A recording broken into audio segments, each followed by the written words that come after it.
welcome back to Beyond the Veil Tarot and Astrology. My name is Candice Marie. Thanks for joining me. Well, guys, it is the week that we have all waited for. This is the highly anticipated Pluto entering into Aquarius video, probably one of many. I've already done a couple, but really wanted to touch on it this week. Give you guys some of my hot takes on some of the bigger Pluto transits that are going to be taking place really between now and 2024. And if you don't know, now you know Pluto is entering into the fixed air sign. Huge changes for everybody collectively. As always, I will take you guys through all of the archetypal themes. I'll talk about the most important dates, and I will also be touching on how this is going to be affecting each and every one of the 12 signs. Make sure you click the button below, you're subscribed if you're new to my channel. That way you get alerts as to when I have new content coming out. We got new moons, full moon reports, horoscopes, and weekly videos, much, much more. You guys can catch me here on Fridays if you guys want to get readings as well. And if you're returning or if you are a member, thank you guys so much for your support. I appreciate it. All of your likes, your comments, your shares really helps the growth of this channel. And okay, so you guys know when you go to the movies, I know not many of us have gone to the movies in recent years, but when you go to the movies and you're sitting there with your popcorn and you're watching all of the previews, and especially like right around like the beginning of the year or the spring, and you're seeing all the previews for like the summer blockbusters that are coming that you know isn't going to come out for like another 3 to 6 months, but you're like really into that trailer and you're like, oh, this looks good. And you're seeing like, I mean, I'm thinking like Independence Day, but whether it's Independence Day and like things are getting blown up, or you're seeing aliens invading, or you're seeing like all of the scary plot twists that are kind of being edited very well into that preview, and you're just like munching on your popcorn and you're like, oh, that looks good, I can't wait to see it. That's what the next 2 months is going to be like, because Pluto is going to just barely dip into Aquarius, hang out there until closer to right around mid-June. Then it's going to be retrograding back into Capricorn. So we're going to get a little bit of a snippet as to what the next 20 years is really going to look like. We know Pluto's going to kind of ping pong, go in and out of Aquarius a couple different times between now and 2024. Actually, next year we're going to see Pluto spend a lot more time in the sign of Aquarius. We just get a brief snippet right now.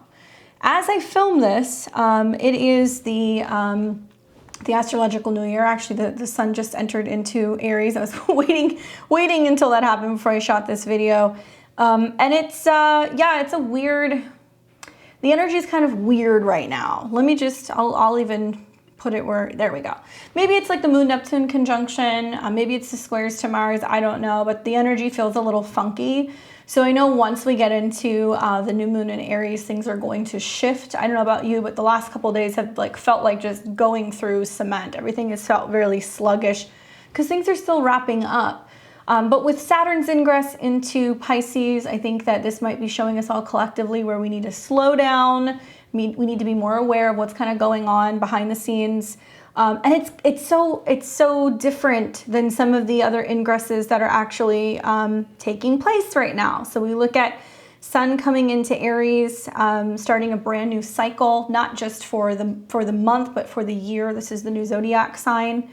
And we also see Pluto's ingress into Aquarius taking place this week. So the whole time that we're moving into this energy, brand new in the Aries sector, there are sextiles to Pluto, okay? So once we see Pluto get into Aquarius, we know that air and fire are going to get on well. So planets ingressing into Aries, equally planets ingressing into Sagittarius are going to sextile Pluto, and it's going to be giving us this feeling of not just where Aquarius is in our chart, but also wherever Aries is or Sagittarius is, there's room for new beginnings or new opportunities. So there's a lot of stuff that's going to kind of go on with some of these ingresses. But back to the summer blockbuster. This is what you guys are really going to be paying attention to over these next few days. Pluto is obviously the planet in our solar system that is the furthest from the sun. So we see Pluto transits move very slowly. We've seen Pluto, go through the sign of Capricorn since 2008, really kind of showing us where there's been power struggles in top-down structures, right? In government, in society, with big business, tech, media, the list goes on. Capricorn is a cardinal sign. So in many ways, it's been initiating some of these themes of corporate takeover, power, control from some of these organizations and from some of these leadership positions for a while now.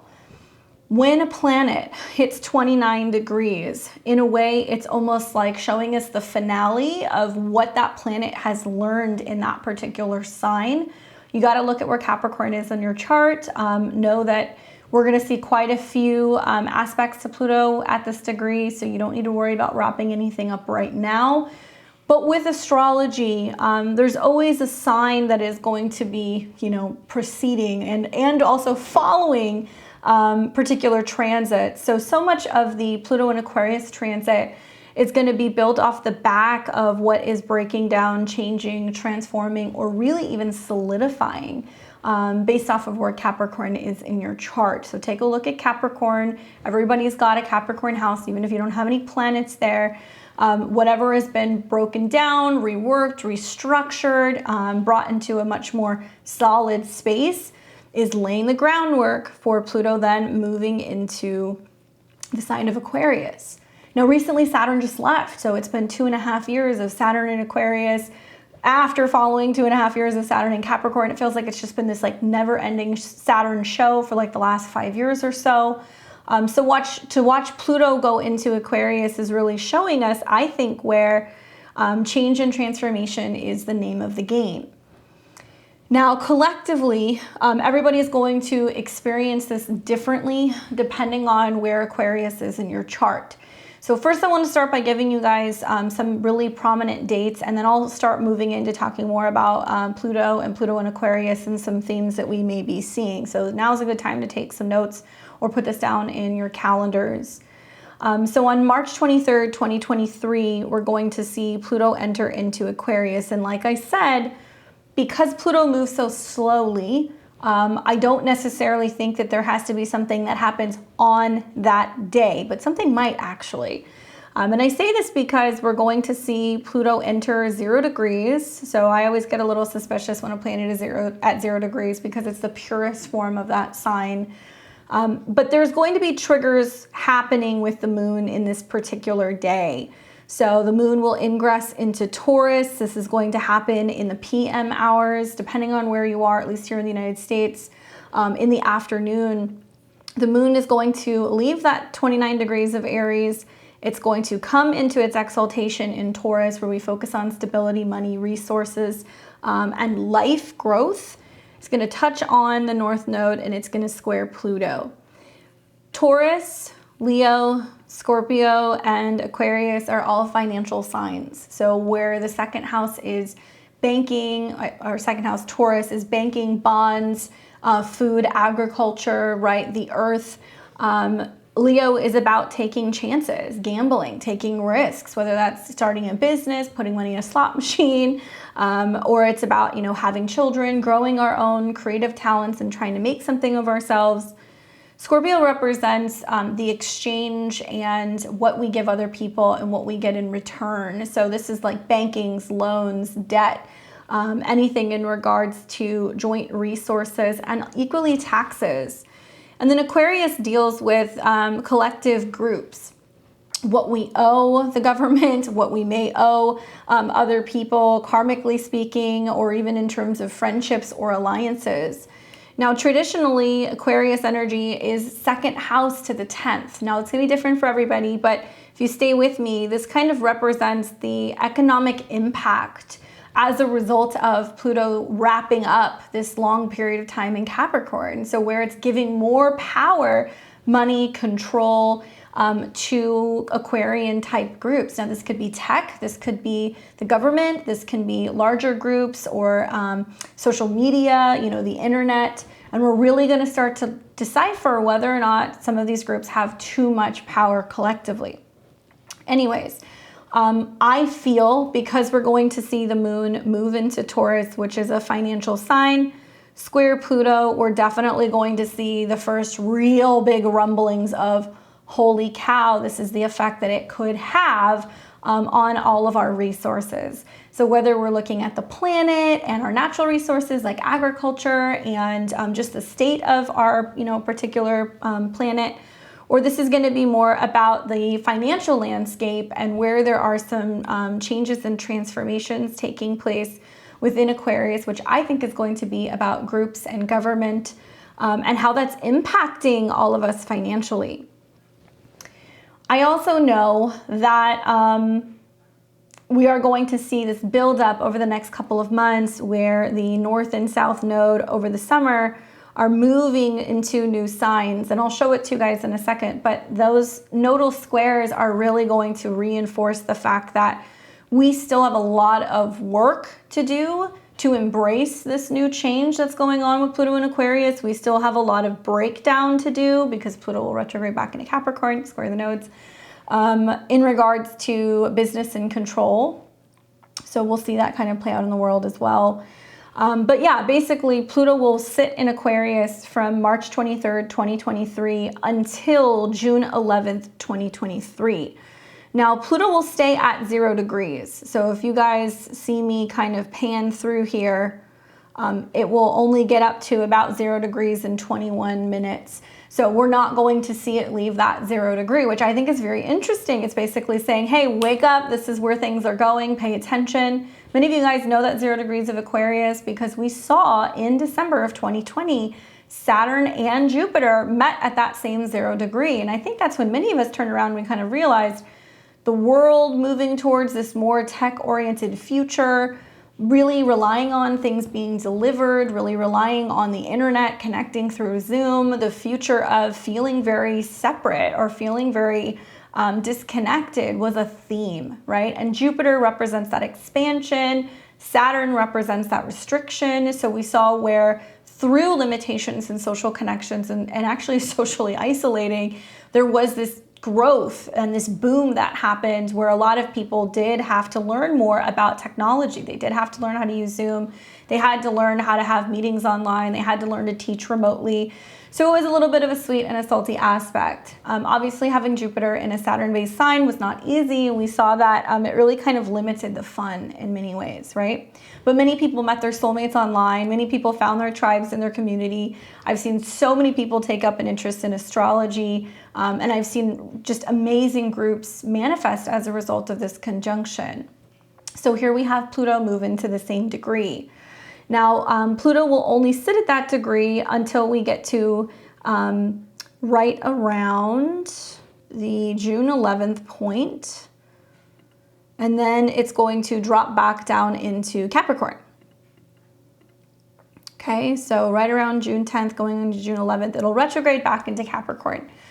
When that happens, we are then looking and shifting, pivoting back to the Capricorn area of our chart going, okay, what do we need to work on? As Pluto retrogrades, what are we reviewing when it comes to breakdown, regeneration, change, transformation, taking the power back, doing some heavy lifting, that kind of stuff. So we're still working in the Capricorn area of our charts. 29 degrees obviously has felt very intense, at least these last few weeks. I have felt that it's been very intense and really showing where if we haven't gotten the lesson of Pluto in Capricorn, it can be brutal, it can be ruthless. And in Capricorn, it feels like this never-ending work, struggle, just heavy lifting, moving forward. It'll stay in Capricorn for a little while. We're not going to see Pluto go direct actually until closer to October the 10th. And when Pluto retrogrades, it'll retrograde back to 27 degrees. So if you have any personal planets, let's say between 26 degrees and 0 or even 1 degree of Aquarius. So 26, 27, 28, 29 of Capricorn or 0 or 1 degrees of Aquarius. Even with the retrograde, you're still going to be feeling the heat of this Pluto transit. Those of you guys who are the early fixed signs, you're going to feel the squares. Those of you guys who are the late degrees of the cardinal signs, you're also going to feel the squares. So you're not quite out of the hot seat yet. So Pluto will retrograde back to 27 degrees. And then finally, it will go direct on October the 10th at 27 degrees of Capricorn. Okay, right here. I will let you guys know that it's going to be heavy between eclipses that are going to now start happening in Aries and Libra, both this spring and also in the fall. The eclipses are going to square Pluto. So it's reinforcing the fact that we have to do that Pluto work. We have to do that breakdown and that regeneration. If you guys are familiar with the archetype of Scorpio and the Phoenix, we know that the Phoenix is born only to die and turn into ashes and be reborn. So it's this cycle of life and death and this regeneration that keeps happening. So there is this regenerative quality of what's dying in Capricorn, I think is actually giving us new life in Aquarius. So where we see really heavy power struggles and breakdown and too much control, too much manipulation, it's actually ushering in this birth energy through Aquarius, which is going to be very wild, very free, very rebellious, very futuristic, and very different. Now, when the retrograde ends on the 11th, I anticipate, both because of the eclipses, but also because of the planets that are going to be moving through Libra coming into a closing square with Pluto, that October 2023 period is rather intense. We're going to see some Pluto squares, the eclipses, and also a stellium of planets in Libra squaring Pluto. And I anticipate this is going to be a time where we're really going to possibly see lots of strength in partnerships. I'm hoping there's going to be also a lot of forward movement in the legal and law related fields. That's really challenging some of these authoritarian, type energies out in the world that's trying to withhold power or freedom from groups or individuals. Now it'll go direct, then we are not going to see Pluto enter back into the sign of Aquarius until January of 2024. But I want to show you guys how interesting that particular ingress is going to be. If you guys remember when we saw the Sun and Pluto come into conjunction earlier this year, right before we saw Saturn change signs, right? Well, here we go. On January 19th, 2024, we will see the Sun and Pluto come into conjunction at 29 degrees. You can't make this stuff up. If you guys remember the Sabian symbol for 30 degrees, it was about a group meeting and having secret meetings and making decisions and business alliances behind the scenes and kind of dictating how things were going to go. When that was happening, that was actually taking place in the world. We saw that happening with, I believe it was like the World Economic Forum and everything going on with that. So I'm not saying it's going to be the same meeting. I don't know. I haven't looked at those dates, but I do anticipate that as planets cross that 29 degrees, we may see more themes relating to people making decisions about the future, especially for groups of people. So look for that right around the third week of January in 2024. Another really important time period, and this is going a little bit more into the future, is going to be September of 2024. Actually, no, there's another one.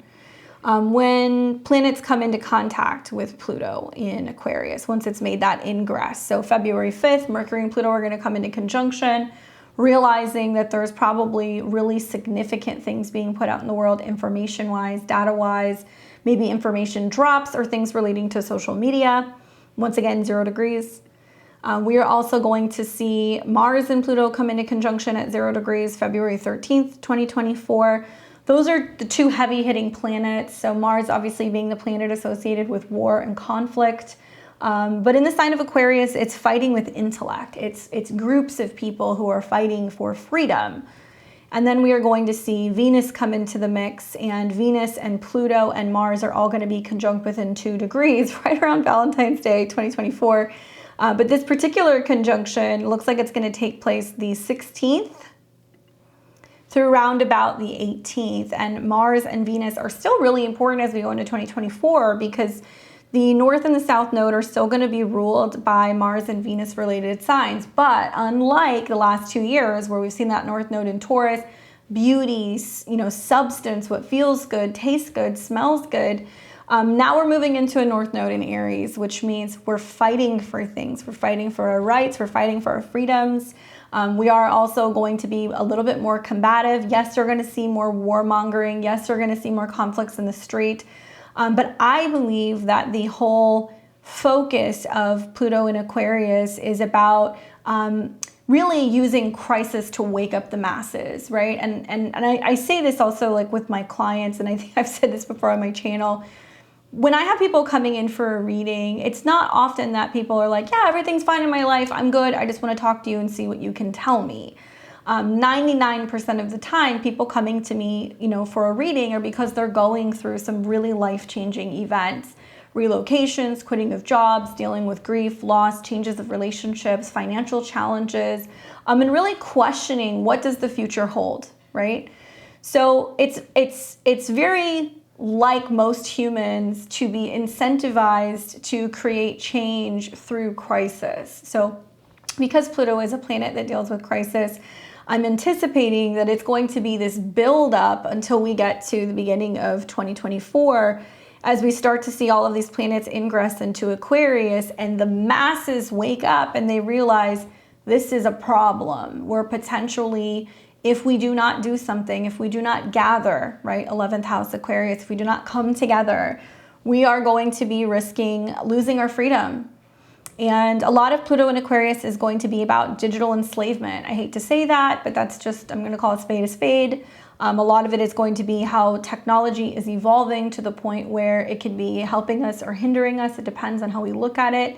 And I do feel like it has the power to wake enough people up and make enough people realize that there is an agenda that I think that is being brought forward through the guise of being able to save the planet, through the guise of having less, dealing with less, not putting less out into the atmosphere, everybody just being seen as a number and being, looked at as an equal, and everybody being looked at as an individual that belongs to a group of nations. So you'll see a lot of the things that I've been talking about for some time has been unfolding. So as crazy as some of this stuff sounds, I'm anticipating the real fireworks are actually going to be the beginning of 2024.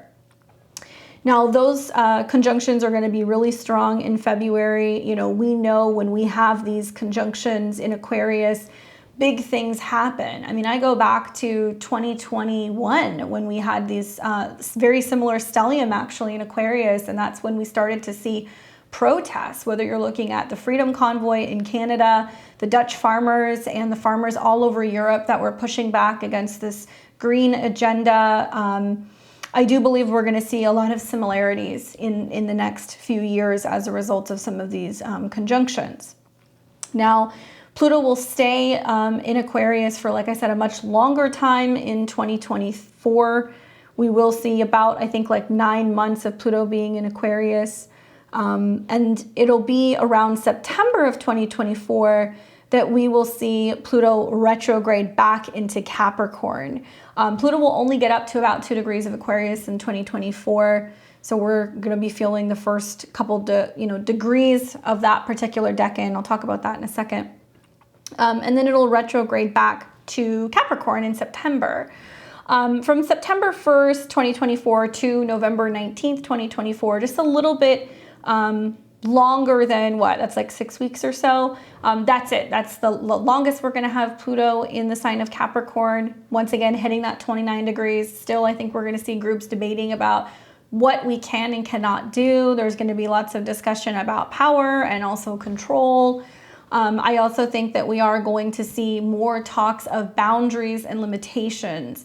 29 degrees of Capricorn is about the feeling of the most power, right? The highest walls, the most limitation, the most control. So I do think we're going to hear more about boundaries within countries. I think we're going to hear more about time limits and this push to do things within a certain time period. There's definitely going to be an agenda with being able to get some of these things in order in a very timely fashion. So whether you're somebody who believes in Agenda 2030 or not, I have a hunch that a lot of what's going to happen over the next 2 or 3 years, the world's waking up. And they're going to realize that they may not have until 2030 to get some of these goals online. I think we're going to realize that a zero carbon agenda is not necessarily going to work, even though many of us do hope to, have a world that's healthy and green and really take care of the earth.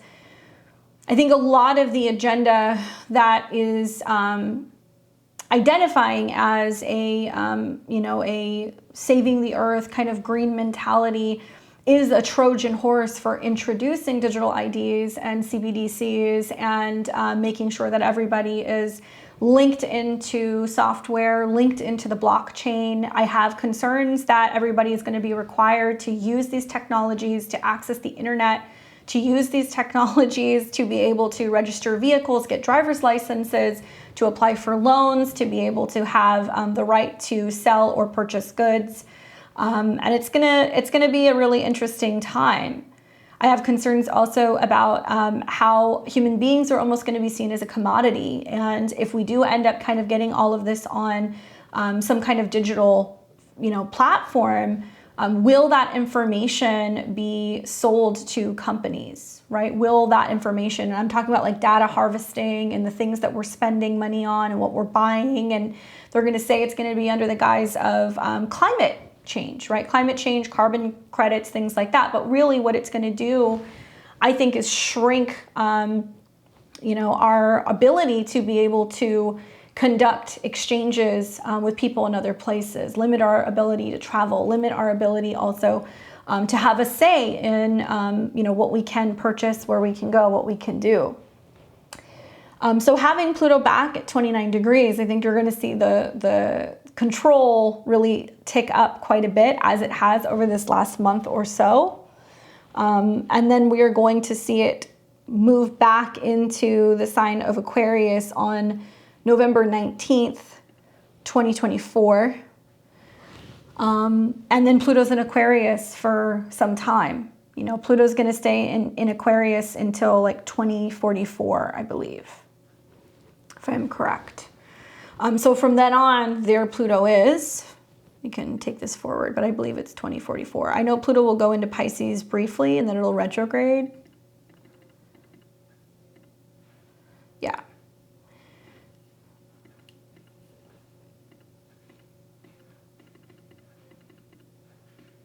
Yeah, so in, it looks like December, going into January of 2044, Pluto will go into Pisces. Right here. And I know that it'll retrograde back. Oh, it's not there, sorry.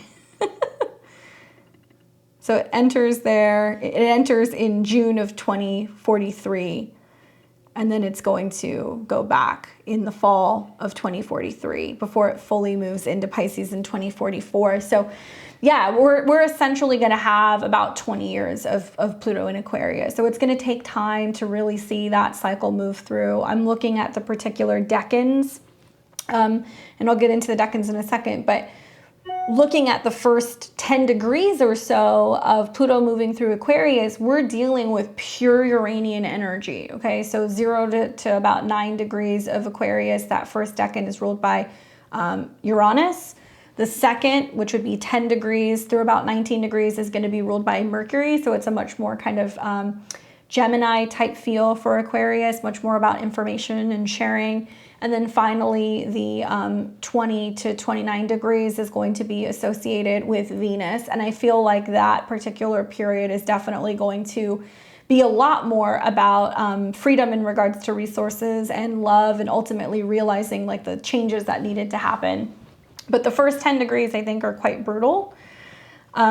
Just looking at the archetype of Pluto in general, one thing that I would say is, Pluto does deal with death. It deals with destruction. It is the god of the underworld. It is Hades, right? So we're definitely going to be talking about death and regeneration, poisons, cycles of crisis, destruction, but the power of rebirth.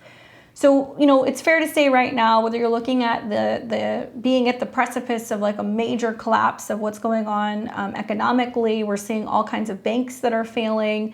We're also seeing that we are just above, we're just completely swallowed up by issues with debt and our debt ceiling, at least here in the United States.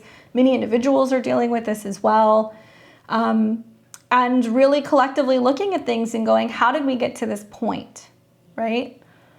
Now, Aquarius is the 11th sign of the zodiac. It deals with fixed air, meaning it's fixed. It doesn't want to change. It wants to stay in one particular energy where it is the most comfortable. This is the fourth of all of the fixed signs. Therefore, it is extremely evolved.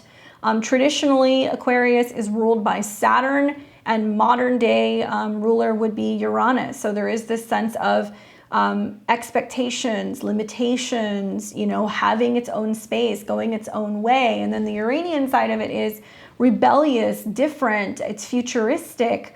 And Aquarius ultimately is the people. Okay, that's what Aquarius is, the people. Whether you're looking at groups of people, if you're looking at you know, people who belong to certain professional groups, belong to certain, you know, business groups, online groups. I think of like all of that stuff is like very Aquarius.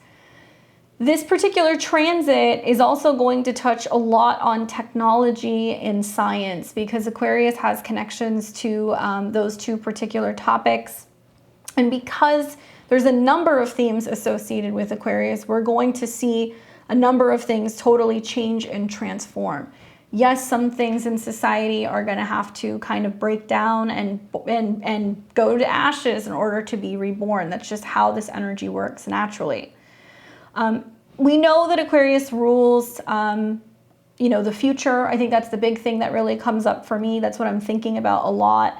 Aquarius has this forward-thinking tendency. It's all about progress. It's about innovation, new ideas. And it has this strong energy associated with the future and what is possible. So I think that building off what I was saying about how people don't come to me for readings unless they're in crisis, if it weren't for some of these particular transits right now, I don't think it would prompt some of the issues that are going to require us all collectively to come together and figure out new solutions. And equally, I think it's going to be about first what we need to end, what we rebel against, what we reject, in order to get us to come together and work and figure out how we can rebuild things on a society's level. Big thing would be technology, like I said. I mean, because of its association with science, tech, new inventions, Aquarius is interested in exploring new ways of doing things, pushing the boundaries of what is possible. Now, there's pros and cons to that, but I do have hopes that this boundary pushing that's going on is going to allow us to have breakthroughs. So we could have breakthroughs in science and breakthroughs in technology as well.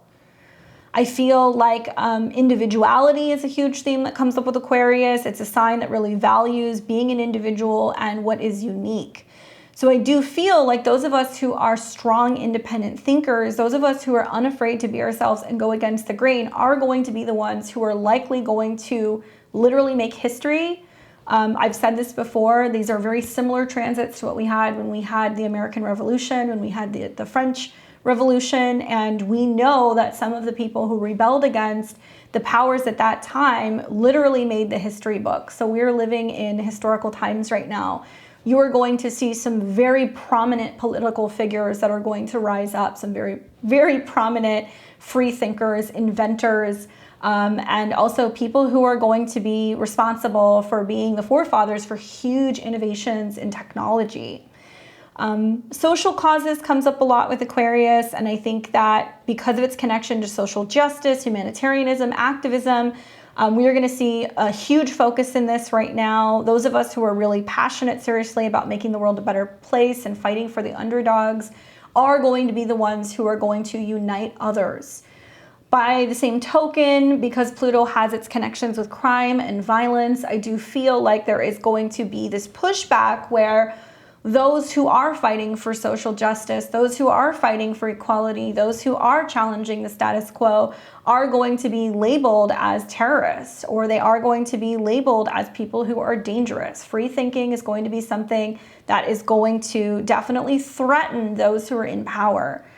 So I'm really cautious watching some things unfold over these next few weeks, watching to see whether or not people choose to protest in different ways and hopefully avoiding violence and avoiding any conflict or anything that could be misconstrued as illegal.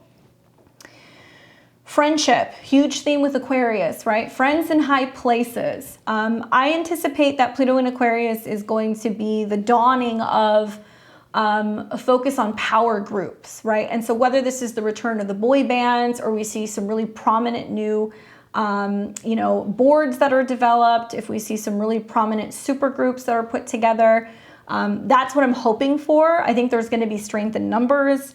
I feel like because this is a sign that really values friendship and community, we're going to see people really rise up and really develop large networks of friends. And really focusing on bringing groups of people together and being able to allow individuals to bring their skills to the table to be a part of something bigger that's going to really improve the collective. And I think a big one for me is non-conformity, right? So Aquarius is known for being rebellious and for being a non-conformist. So people with strong Aquarius energy are generally unafraid of challenging authority and breaking the rules in order to pursue their vision. Something that's come up a lot for me has been, me thinking about that quote, well-behaved women rarely make history, okay? Me personally, I have a very strong Uranian signature. I've got Uranus on an angle. I've got my chart ruler conjunct Uranus. I've got my North Node in Aquarius. These Saturn transits have taught me that I have to be okay going against the grain, that I have to be okay saying things that other people aren't going to like. I have to be okay challenging the status quo. And in many ways, it's had me feeling like I'm being a shit disturber, to be honest with you. So it's kind of hard to ride that line and be somebody who's relaying information, but at the same time saying things that sometimes kind of ruffles people's feathers or people can kind of push back against. But I feel like so much of these transits are about channeling that inner rebellious nature and saying, no, I'm not going to do that. That's not right. That doesn't resonate with me. That's not working. Let's turn it on its head. I'm going against that. Where everybody's going left, I'm going to go right. And not because I'm trying to be a contrarian, but because I feel so strongly that some things that are going on in society right now are wrong. And if many of us allow some of the events to continue to transpire, all of us are going to get stuck in something in a sense, spiritually, financially, or just in society that we cannot escape. So I'm hoping that this rebel call is going to also wake a lot of other people up and make other people realize that we have to say something about some of the events that are going on in the world. I'm not trying to incite conflict.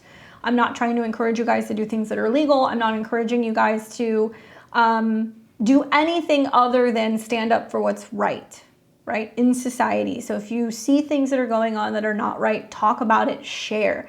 There is going to be so much strength in numbers. Pluto in Aquarius is also going to teach us that power is not just going to be with the masses, but it's going to be what we bring to the table, what we show and share other people. I think that knowledge or information, particularly sacred knowledge about esoteric topics, metaphysical topics, vibrations, healing frequencies, things that may be otherworldly are going to also be seen as a threat because those with a little bit of power have the ability to relay this information to the masses, they're in turn giving people the power back.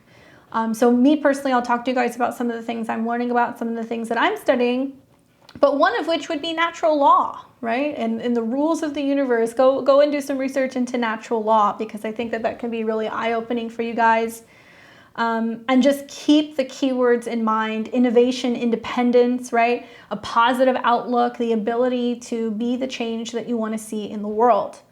Now, in particular, the tarot card that is associated with this particular decan, the first decan of Aquarius, is a tough one. It's associated with the Five of Swords.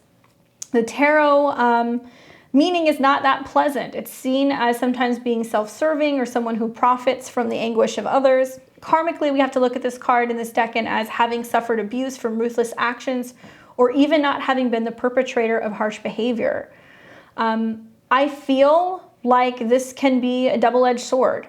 There can be this potential for moving on from some of these situations. There can be this opportunity to learn that if we are just living life, inflicting pain, being mean, not taking accountability for what energy we're putting out into the world, ultimately it's not going to help us, right? That is just going to kind of boomerang back. I think a lot of it's going to be about whether or not we identify as victims, or if we are going to kind of rise up and make the decision that we're going to really channel that inner archetype of somebody who is going to create change. The North Node going into Aries, and we're going to see the North Node in Aries start sextiling Pluto, is going to be about being capable of standing up for yourself, right? It's going to be all about being the hero, being the main character in our own lives, and where enough people doing this is actually going to create like a ripple effect that's going to wake everybody else up. Still very difficult. The first decan of Aquarius, like I said, it's ruled by Uranus. So as we go through these next few years of Pluto and Aquarius, we're going to see, I mean, it's going to be wild times. We're not going to get out of that particular decan until closer to 2029. Okay, and I'll talk about some of the aspects between now and then, but not until 2029. So we're working with really strong Aquarius energy. In my opinion, this is the more unorthodox part of Aquarius. The first decan produces the truest, most evolutionary energies of the zodiac. It's almost as though they've come from the future to introduce energies which have the potential to move human society forward. So this particular type of energy is meant to accelerate us forward out of clunky, outdated ways of doing things, right? So the Uranus influence on this particular decan brings a lot of unconventional, unpredictable, groundbreaking, genius, mad scientist type energies. And it can be very eccentric. Some of us may be seen as weirdos, or, you know, people who are conspiracy theorists, or people who are fringe or extremists in general. And there can be this tendency of feeling like I don't belong, this doesn't belong, this is abstract, this is weird. I feel strange, I feel lonely, I feel isolated if I go my own way. But the key here is about embracing uniqueness. That's at least my takeaway, embracing uniqueness, even if that means that you have to go your own way. We are eventually going to find other tribes. We're going to find other individuals who are going to resonate with us over these next couple of years. It may take time because I think that we're going to see society split a little bit over the next 2 or 3 years. Saturn in Pisces is going to have some people asleep, not wanting to participate in the revolution, and afraid or just wanting to stay in line. North Node and Jupiter being in Aries, Pluto going into Aquarius, you're going to have some people going, I cannot stay here. Vibrationally, energetically, spiritually, or just because we have this live wire in us, I cannot stay in this place. I have to evolve, right? Aquarius is about the highest elevation. It's once you've climbed the mountain, you're looking down over the elevation and you're going, I did it. But what if I told you guys the I did it moment is not so much about success as it is about freedom. And the actions that you're willing to take over these next few years, they are going to be real. Once Saturn gets into Aries in about 3 years, Neptune will be there as well. So many of us may have to go back to almost like archaic living in order to have freedom. That your only potential option in a few years' time is you live in these big cities where things are being dropped and delivered by drones, where you're paying for things with your face, which is scanned, you're paying for things with a digital currency, or you're opting to go and live in either a nomadic fashion or with groups of other people where we're building these kind of subcultures that are going to be more Aries. It's going to be getting back to nature, getting back to hunting and gathering, getting back to individuals, and you're going to have to be physically, mentally, and spiritually fit in order to participate in these societies, because a lot of it is going to be built off of what you are able to do on your own. So some people will move more into the dystopian future because of convenience, right? Because they're scared, because they don't want to question, you know, those who are in charge. I, for one, you know, I gotta be careful about the stuff that I say on the internet. But I will tell you that the last 3 years has been a dress rehearsal. Getting rid of cash, being told that you have to wear masks, being told that you have to comply with rules or mandates, being told that you cannot go places, being told to stay home, being told that you can't go to your work or you lose your job, you lose your pay. That was the dress rehearsal. It was to see if people were going to comply. Because if they get enough people who are afraid and told that they have to do something, or there's another pandemic or another virus or whatever, that that's it. You know, it's going to be the next thing. So what I think Pluto in Aquarius is going to teach us is that it's not just going to end. It becomes the new normal until enough people say, no, this is the end of this. We're not participating in this. And I've said many times before, I believe that the human spirit is willing and capable and very resilient, willing to kind of supersede some of the more challenging aspects that the astrology is presenting us. Pluto in Aquarius is going to definitely bring a metamorphosis. I think that's the big key, a sense of something in society that is dying and passing away. Yes, we will deal with grief, we will deal with loss. I've said this before on previous videos. Pluto is death. Aquarius is the masses. What do you guys think is going to happen when Pluto goes into Aquarius? We're going to hear so much over the next 2 years over excess deaths. Excess deaths. Why do we have excess deaths? Is it because of poverty? Is it because of mandates? Is it because of mental health crisis? Is it because of environmental reasons? You're going to be told that it's because of environmental reasons. But I encourage you guys to really check in with yourselves and look within and ask yourselves, what is wrong? Why do we have so many excess deaths? What's going on? Where are people going, right? Why are people leaving in mass numbers this planet? Yes, when Pluto changes signs, we can see a huge focus on death one way or another, but death is sometimes figurative. It's not always literal. In this case, it can be the death of certain groups of people. It could be the death of certain, themes within society. It's hard to say because it hasn't made that ingress yet. I just know that it's going to be in the forefront of our mind for the next year and a half, watching Pluto sit at the 0 degree. Yes, we're going to deal with power and control issues.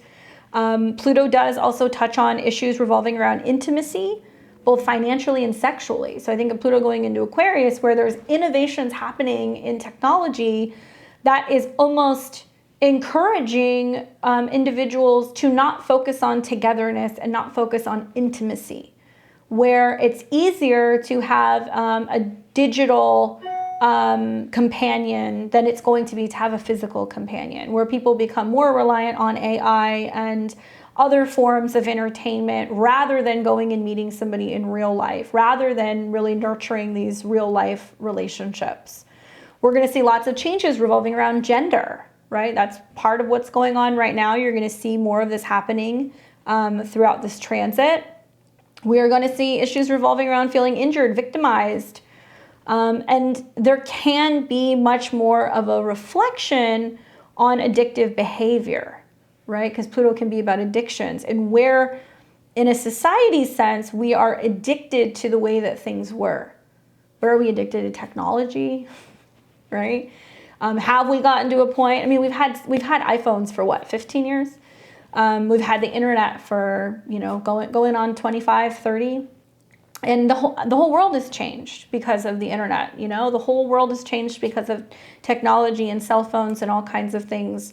And perhaps maybe that was the hook, right? Because now we need the internet to connect, to buy things, to get recognition, to connect with other people, and perhaps maybe that was the point.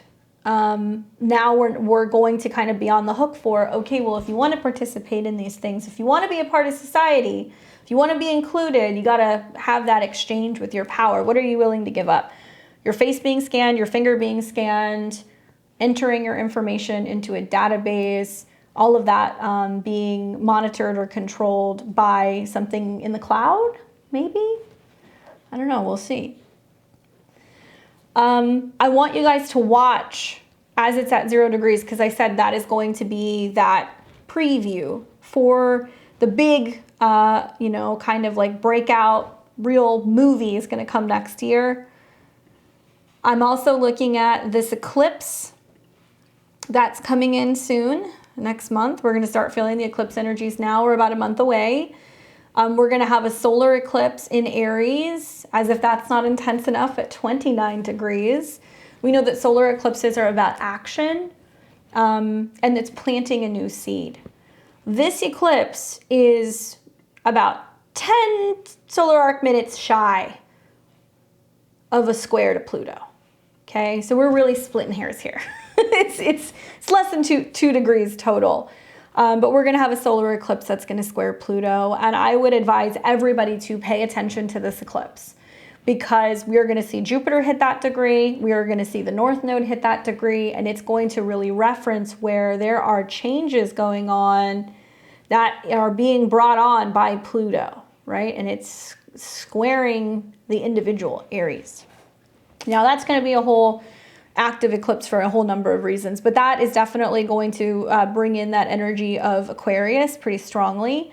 29 degrees does mark a significant turning point, so it's like right as we're getting ready to ingress into the next sign. So 29 of Aries is definitely quite intense. It's very active. It's like do it now, get it done, get it started, get it going. Then we're going to see around mid-May that Jupiter ingress. So we're going to see Jupiter's ingress into Taurus.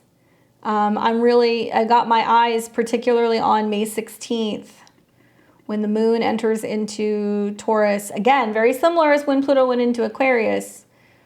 But right here, when Jupiter and the moon come together in Taurus, boom, it's going to square Pluto in Aquarius. Now, if I just look at that square, you know, Jupiter in Taurus, which is going to put this focus on money and abundance and growth and the banking markets and the bond markets, and I think we're going to see one of the biggest wealth transfers we've seen in a long time. If you guys think that what you saw with COVID was something, this is something else. Because this is going to represent money pouring into banks or markets or institutions as a result of some kind of change or transformation or power. Taurus is physical. That's why I've said to you guys the last 2 or 3 videos, and I'm going to keep saying it. If you don't possess it, you don't own it. I don't care if it's gold, silver, money, food, whatever. If it's something that's on a cold wallet, it better be. If it's crypto, if you don't have it physically, it is not yours. And we're going to see so many things transpire from just this square alone around the 16th, 17th, 18th. Watch for the big booms financially. The North Node wants us to have abundance, right? Jupiter wants us to have abundance. The moon wants us to, we're going to be talking a lot about food, money, and resources. But I think this is where people are going to realize we need to have cash. Sorry, I'm not a financial advisor, right? I'm not a doctor. I'm not a financial analyst. I'm just an astrologer, but I know that Taurus is what we possess. We can't give up cash. Cash is king. Even though I do think that there needs to be new systems that we bring in and there's ways to be able to stabilize the markets, we need to have something physical. And I think we're going to start to realize, because of some of these new power plays that are coming, it's challenging our physical capabilities of security. Land grabs are going to be a thing with Pluto square Jupiter. You know, we see this in times where there is dictators and lots of manipulation and control, because Pluto wants that. I also think this is where we're going to start to see the beginning process of realizing, like, hey, we need to be growing our own food, possessing our own things, focusing on our own security. We cannot be allowing technology to just take over, right? That'll be felt very strongly from like the 16th through the 21st of May. So it'll stay at that 0 degrees until then. Even then, it's still squaring, but I think that's going to be the strongest. Around the same time, which is also equally very active, we also see that Mars enters into Leo. Prideful, boastful, very much about creativity. It's going to be about youth. It's going to be about children, pleasure. I mean, I just imagine this may be huge for the markets, because we're going to see that Jupiter and the North Node are going to be the focal point of a very intense T-square. This may be where things completely start to break down, and a lot of people jump in and they may buy stuff knowing that things are going to be severely underpriced, and that it's a potential opportunity to make money in the future. That's just my 2 cents. we're going to have other stuff going on here too. This will be, you know, after the Mercury retrograde, we'll see the Sun and Uranus that are dancing. So likely there is going to be lots of changes going on with the financial systems in general. I will continue to keep watching that stuff. But Mars in opposition to Pluto is dangerous, explosive, right? It is about weapons and conflict and attacks. And that square to Jupiter and the nodes is huge, right? I'm curious to see what happens with this grand fixed cross that's going to be setting up around the end of May. And then finally, in July, we will see the North and the South node change signs. And Pluto will be locked in a square with the nodes at 29 degrees. So this is going to be the third week of July. North node in Aries, South node in Libra, 29, 29, 29. So actually, you're going to see this just after that new moon in Cancer. So I'm watching it actually from the new moon. So from roundabout maybe the 17th of July through the 23rd. Okay, and we'll see the Sun in opposition to Pluto. Guys, when planets square the nodes in evolutionary astrology, it represents a skip step. So it means you must do this thing in order to evolve, right? And Pluto squared the nodes is evolve or die. It's not like Mario where you can play and then you get, you know, hit by Bowser and then you get to come back, right? You don't fall into the lava and get to come back. This will be do or die time for a lot of people, where if we do not evolve in the Capricorn area of our chart, there can be really pivotal consequences. I'm watching the 29 degrees because I know that that is very, very, very strong, especially for the cardinal signs, because they are all going to impact each other around the 22nd of July. And the Sun opposed Pluto is feeling like there is a power struggle. And I think it's going to be over our homes, over our homelands, over control with our families, what we can and cannot do, where we can and cannot go. And the fact that it's going to square the nodes, I'm hoping, is going to wake a lot of individuals up and make them realize that something has to be done. The nodes are sensitive points in the chart as well. I mean, in natal, but also in transit. When we see Pluto square the nodes, it's saying there has to be a breakdown, right? This is still happening very close to the United States Pluto. We are still kind of within realm of our Pluto return right now. So I'm watching June, July, August, what's going on financially. You know, are the United States going to default on loans? Are we going to start to see the breakdown of the US dollar? You know, we're seeing people like the you know, like Putin and the president of China hanging out and having meetings. It makes me start to wonder if part of what's going on is this orchestrated takedown of the United States dollar. And I think we're going to see that. Beginning of that, at least. And some of the stuff coming out with Mexico right now too, with Mexico just not entirely thrilled with the United States making some of the comments that they're making about the border and what they're trying to enforce and what they will or will not allow. Perhaps some of that stuff will boil over, actually, because Capricorn rules Mexico. So I kind of see this opposition as whether or not we're getting on well with some of our neighbors, right? There's been lots of changes with the United States Mars return. Mars has been going back and forth over our natal Mars in the 7th. So there's been lots of changes with who our alliances are, with the squares to our natal Neptune and also transit Neptune. There's a lot of flip-flopping going on. And then finally, we're going to see, like I said, Pluto is going to come back into Aquarius, and that's not going to be until September. Oh, excuse me, we're in 2023. So that's going to be the end of this year. So Pluto will come back at the end of this year, the beginning of next, at 29 degrees here on the 20th. And when it enters, it's going to spend a decent amount of time. I mean, it's going to stay there pretty much January until what appears to be August. Yeah. So that's, we're going to see 8-9 months of Pluto in Aquarius. Yeah. beginning of September. So that'll be interesting as well. So like I said, this will be one of many, I'm sure, Pluto and Aquarius videos that I'm going to do. I just wanted to give you guys, you know, some insights into what to be expecting. Know that really until we get to the end of 2024, there is going to be this back and forth. So you got to look at where Capricorn is in your chart. You got to look at where Aquarius is. Know that the breakdown and the change and the transformation of Capricorn is giving way to this new energy that's being born in Aquarius. Now, if I take it a little bit further, just to give you guys two other time periods that I was looking at 2027.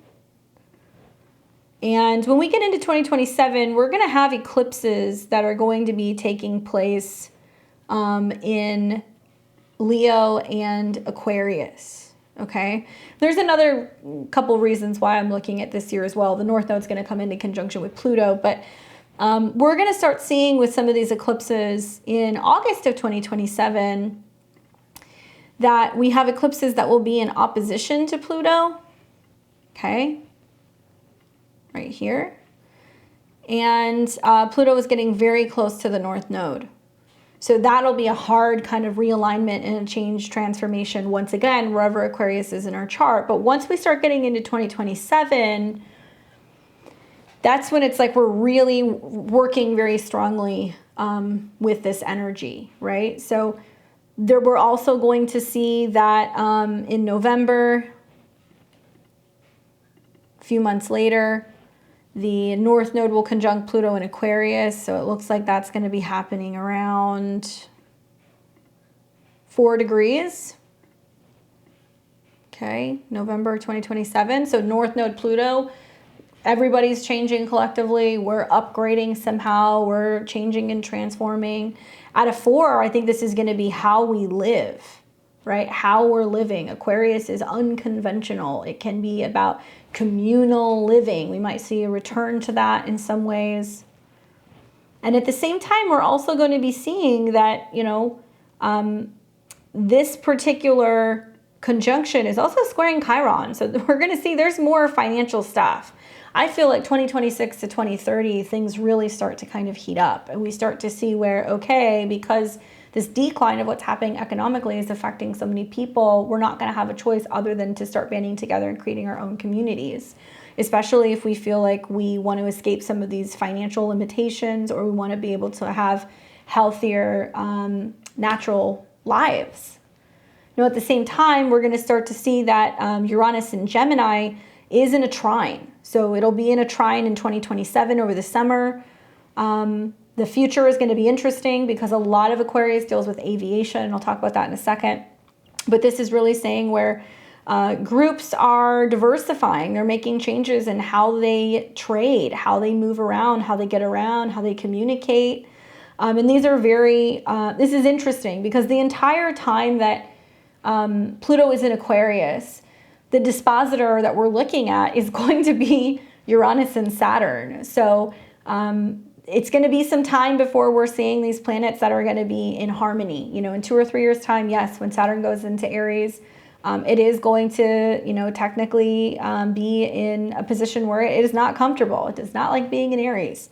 So it is going to be in its detriment, and it'll be sextiling Pluto. So I think we're going to start to see where that is impacting some individuals. And then the Uranus trine Pluto, that's an interesting aspect. I mean, you know, Pluto and Uranus in a trine, it only happens every so many years. So this will create a 120-degree angle. It is considered relatively rare. It takes place every several decades. Pluto and Uranus coming together are often associated with profound and transformative changes in society or technology or culture, and it represents a harmonious integration of transformative and revolutionary energies of Pluto and the innovative side of Uranus. Because Pluto is associated with power, transformation, regeneration, and Uranus is about what is original and innovative or rebellious, when these two planets form a trine, there's a potential for a positive change. Okay, and we're not gonna have to wait that long. It'll be when Aquarius is in a trine. So, I mean, Uranus is in a trine, so it'll be a little bit earlier than that.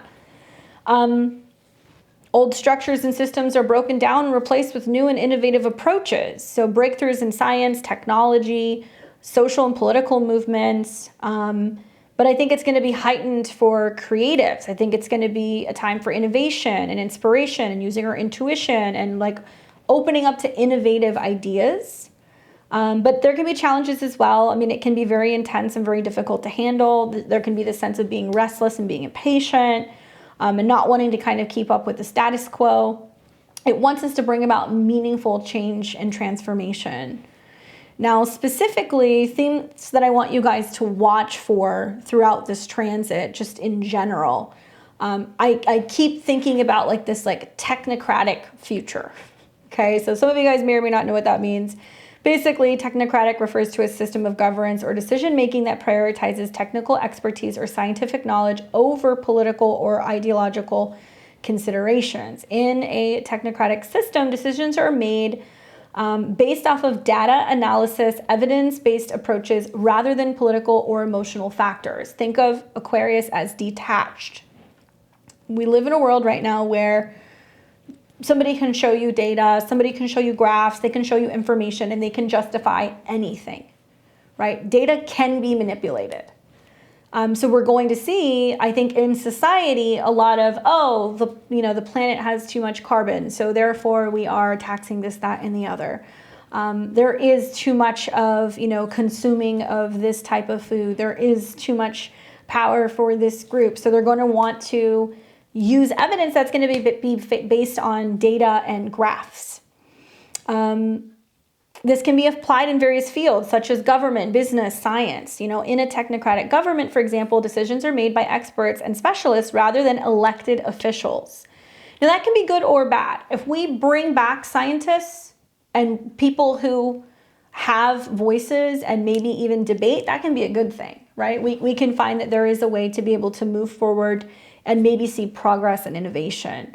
If we're bringing back professors, if we're bringing back specialists, and we're not limiting or silencing the voices of those who really know what they're talking about. In a business setting, a technocratic approach may involve using data and analysis to guide decision-making and strategy development. So I am kind of looking at this like Minority Report. Have you guys seen that movie where they're like sizing up things in the future and making assumptions that people may or may not commit certain crimes based off of their tendencies? I have concerns for whether or not businesses are going to be really interested in how our minds work. We already know that there is so much information about how long we're looking at an ad, or whether or not we click something, whether or not we go back and forth in a comment section, whether or not we put something in the cart and abandon it. We immediately get that email, oh, you left something behind, right? So there's already this sense of being able to either read how our eyes are responding through some of our gadgets to determine whether or not we're going to buy something, how we're feeling. We're seeing stuff like the social credit going on in China where it's able to kind of read your face. The technology that's been developed to determine or recognize whether or not people are happy, sad, depressed, just through a screen. That kind of concerns me that we may be entering into a world that is very dystopian and potentially assuming that people are going to commit crimes, are going to do things, or are more predisposed to doing things just by how they look. And all of that information is being filtered into a system that's going to be analyzing the data. And they're going to be making decisions based off of this data. I think the negative side can be also just a lack of empathy or consideration, for human values and the social implications that we may be facing as a result of kind of entering into a much more cold, disconnected, scientific world.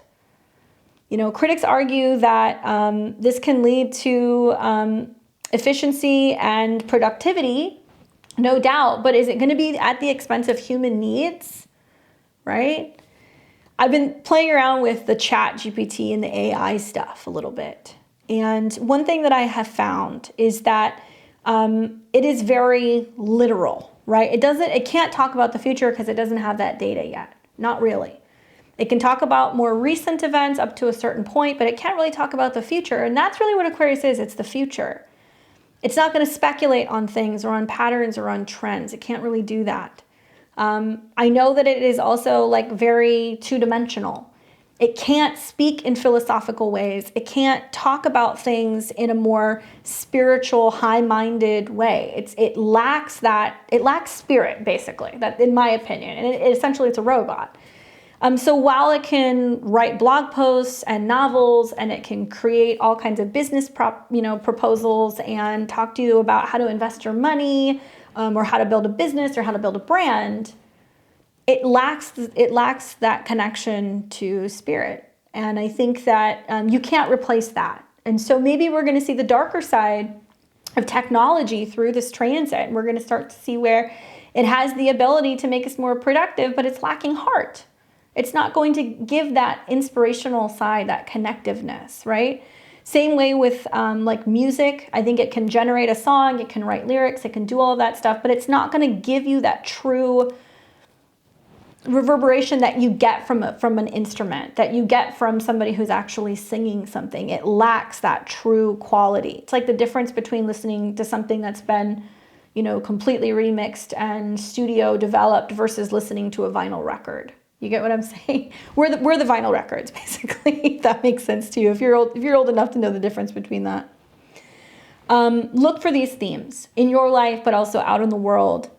One, I think, and this is the biggest one, this is the takeaway, is there is going to be increased desire for freedom, okay? And it will be in a non-negotiable way. It'll be like, this needs to happen. I need this freedom. I am feeling like I'm just bursting at the seams. And desire to really feel like you have the capability of playing a role in the future, right? In your future, in humanity's future, what have you. With some of these intense desires, and Uranian energy is wild, it's free, it's kind of maniac, mad scientist, it will bring increased control of power, okay? And power can be literal in terms of, energy. It can be information. It can be the ability to connect with other people. We've all heard the term getting canceled recently. We've seen a lot of people who have come out and made some crazy statements about the Matrix and shadow government, and the list goes on. And this sounds kind of conspiracy, but these people have been canceled, right? We've seen their bank accounts get wiped, or they've been slandered in the media, or they've been arrested, or like what have you. And it has been these kind of more extreme fringe type people that are talking about freedom and being able to come up against some of these systems. So we will see increased control of power, right? I think because Aquarius is the air, we're going to hear more about pollution in the air, poisoning of the air. Just recently, Mexico, I think, is trying to outlaw chemtrails, or are they going to say the airplanes or the Air Force spraying things, right? But really chemtrails. And I think we're going to learn more about what poisons and what gases are potentially in the air in general. Yes, we're going to see supply chain breakdown. That's going to happen. And that's intentional, because Pluto going into Aquarius, and then over the next few years as it starts trining Uranus in Gemini, I think we're going to see the end of the post office and the postal service. I do think that we're going to see this incentive to move into a future where everything is delivered by drones, because Aquarius is the air, and when Uranus goes into Gemini, packages, mail, all of that stuff. I do think it also means that there is going to be more surveillance. I think there's going to be drone surveillance, a lot of it. I'm anticipating that is going to play out over the next 5 to 7 years, where communities are going to be monitored by drones. Aviation, because Uranus deals with aviation and speeds and accelerating. We're going to see new things with rockets, new things with space travel, but changes to travel, and who can travel, and who determines whether or not you can travel, and if it's going to be based off of where you're living, and if there's limits to where you can and cannot go. We're already seeing this in parts of France right now. Certain shorter flights are basically getting canceled. So if you need to get somewhere nearby, they're pushing this incentive to drive or get on trains to get places. But I do think we're going to see this movement to try to limit the ability to fly and go places internationally, and that a lot of that is going to be based off of a carbon-based system. But more on space travel. We may go further. We may see more innovations, like I said, in rockets and how we're getting places and the acceleration of how we're getting there. Pluto deals, I think, with like genetics and our DNA. And I could definitely see more on human engineering and changes to human DNA, and whether that's in a positive sense, although I can't really think that it's positive. I think they're going to start studying DNA. There's going to be much more of a focus on taking samples and learning more about DNA and how things can be shifted, and whether they're engineering babies with specific hair colors and features or intelligence, and selling that to the masses, or they're learning ways to tweak DNA that will possibly shift what it means to be human, right? And there in turn, if we're no longer human and we become a cyborg or some kind of human subderivative, well, what are we? And do we still have the same rights? So where is human engineering taking it a little bit too far and potentially playing God and running the risk of really negatively impacting humans? New technology, obviously, that goes out without being said. We're going to see so many changes in technology, how we're getting our information. I think it's also going to be about power. Certainly, if we find solutions to some of these energy crisis problems, that would really free a lot of people, right? So I'm hoping that part of the Pluto and Aquarius transit is going to be about finding new innovations in technology. And yes, we may find that some people are having blackouts, or they don't have as much access to the internet, or they're having issues with power, and that's going to prompt people to look for new solutions.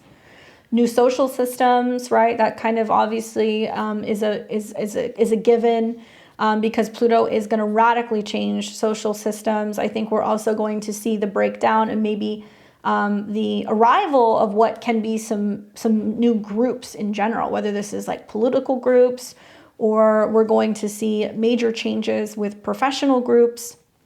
Those of you guys who belong to,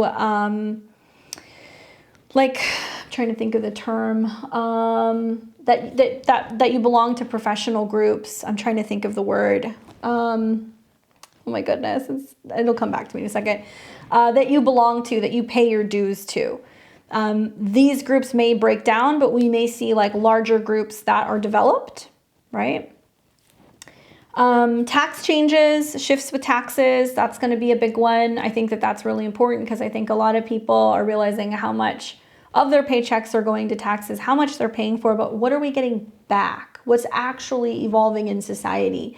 Are we seeing that the money that we're putting into things are being spent appropriately? Really watch in the weeks and months ahead. I think we're going to hear some huge bomb drops that are going to be coming out about how our tax dollars are being mishandled, and who's responsible, or what groups are responsible for passing legislation for some of these decisions, and why are there, millions and billions of dollars that are going missing at the Pentagon? Why do we have a bunch of people that are high up in government that are fat cats getting these huge salaries and bonuses, and also all of the payouts and the corruption through lobbying in politics? Everybody keeps saying, when we get the money out of politics, things will get better. Yeah, but we have to actually get the money out of politics. Until we do that, you're going to continue to see crimes and corruption. It's not going to end. Carbon taxes, yes, I think that's a thing, because Pluto is taxes, Aquarius is humanitarianism, and anything in regards to our atmosphere and being able to protect the planet. Digital IDs, that's a given, especially, I think that eventually this is going to be implemented to tell people, you will not have access to the internet. You will not be able to use social media. You will not be able to do X, Y, and Z until you register for a digital ID. I do think that that is in the future. Call me crazy, but I think that that's where this is going. Some potentially dystopian themes, guys. I mean, I know some of this stuff sounds heavy, but I do think that they may start to realize that there is something very valuable with all of these people who are heavily addicted to the internet.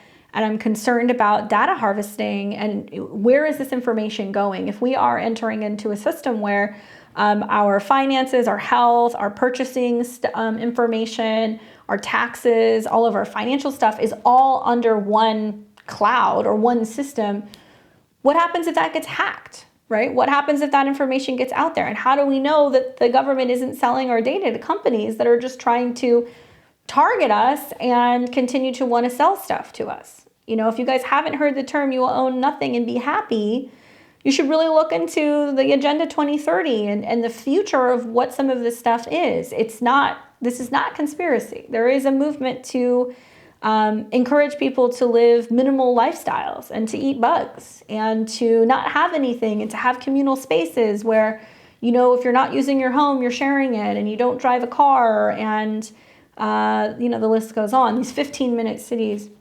And although in theory some of these things sound good for the environment, it's limiting our ability to connect and bring people together. And that's the one thing that raises the human spirit, is when we connect and we come together.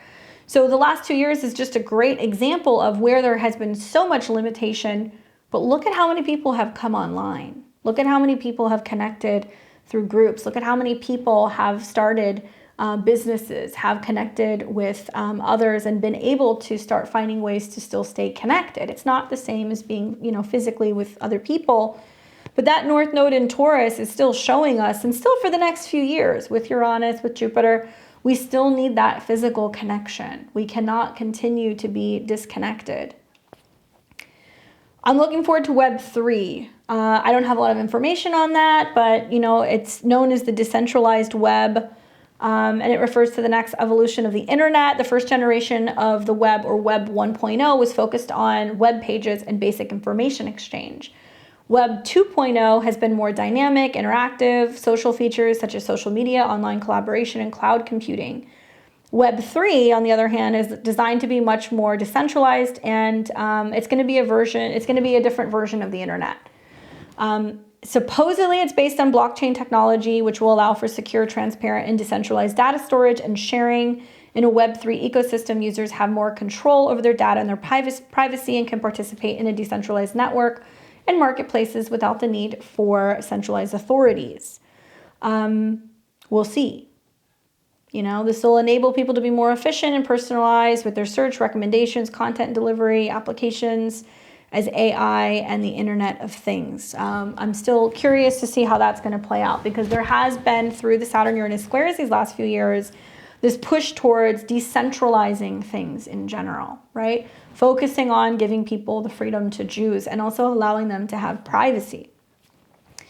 Now, since the Saturn-Uranus squares, I've been trying to read more. I've been going back over my list of books, and many of these books are books that I've read throughout the years, but there's been two that I've been going back to and listening to pretty regularly when I have free time. You guys know I'm not one for like always pushing books unless they're astrologically oriented, but these are some books that have really piqued my interest. And like I said, two that I've been going back to and listening to my audiobooks that I feel like are important. And some of these I do believe, correct me if I'm wrong, but I think some of these have been pushed to be on a ban list. So you know they're good, right? These are some books I'd recommend. If you guys click my links below, you're going to go to my Amazon page. You can always see the astrology and the tarot books and all the stuff that I'm recommending. But there's also a whole series of books that I've been recommending. Books on tyranny. You know, I have a book there from the Dalai Lama. And I added these titles because I feel like this is some really good reading given the current climate in the world. Really focusing on, you know, being able to embrace some of these new changes that are coming. For starters, the big one for me would be George Orwell's 1984, and also Animal Farm. I feel like both of those books are really appropriate given the status of the world at this moment. Another favorite of mine is Margaret Atwood's The Handmaid's Tale. Many of you guys know the show that's been put out, but I really recommend reading the book. I think that that's also kind of eerily similar to some of the things that are setting up right now. Ray Bradbury's Fahrenheit 451, William Golding's Lord of the Flies, and Aldous Huxley's Brave New World. You guys should check out any of these. I think that they're really helpful for giving you guys some insights in terms of what could potentially happen in the world if we start to kind of not stand up for some of our freedoms. Just to give you guys some insight into some things that I'm personally learning more about currently, because people are always asking me, what are you doing? Well, in my off time, these are things that I'm reading about, learning about, trying to teach myself, one of which is gardening. I've been wanting to learn more about what plants can you have next to other plants? What are the seasons for growing certain plants? How do you, get the soil nutrients? How to be able to know which plants are in season? Everything from fertilizers to, being able to harvest stuff. So I've been trying to learn about that, got some books on it, been reading about it. Hopefully be planting a garden this time next year. Solar power and preparation for grid emergencies, whether that's hand crank radios, solar power for roofs, solar power panels, how to charge things with solar, and anything in regards to the necessities for grid emergencies. You're going to hear a lot about, when the grid goes down, if the grid goes down. And we know that when there's preparations or there is the sense of them talking about what would happen if these emergencies take place, likely some of these things may inevitably happen, okay? I've been trying to learn about canning and pantry prepping, whether that's freezing, canning, preserving foods, what is going to kind of hold the best, what you should be keeping, what you can buy in bulk, fresh, and preserve and save yourself. I've been learning a lot about diversifying my investments and my finances, learning more about where to put money, which banks I should be moving things to or from, what I'm investing into personally, and just making sure that I have all my ducks in a row in case there are some major changes in the world. One of my most recent goals is to get a typewriter and to start learning how to be keeping notes and writing things and typing things out more by hand or with a typewriter, because I have concerns for this war on words. I have concerns for this war on books, and that books are being changed. They're being edited. They are having things removed because they're not politically correct. And whether or not we are safe to be living in a world where everything is reliant based upon a cloud storage. If something goes missing or something goes down, how am I supposed to document things? I think it's really important. For me personally, I want to be getting a typewriter and start learning how to take notes that way. I'm collecting books, physical books, okay, on herbalism, off-the-grid living, traditional medicine, anatomy, building my book collection and trying to save older publications, and really focusing also on collecting the literary classics, because I feel like it's important. I feel like it's important to maintain and have those stories, to have all of that stuff. There's a lot of stuff that is going to be based off of AI and generated responses. Right now you can go on the internet, you can Google things. Not everything's correct. Obviously, there's a lot of bullshit on the internet, but when we start relying on AI and things that are giving us just one pure, nope, this is the only answer, we're in trouble, because we're losing the ability to debate. We're losing the ability to see second options, other people's perspectives, and we're going to just have this regurgitated response.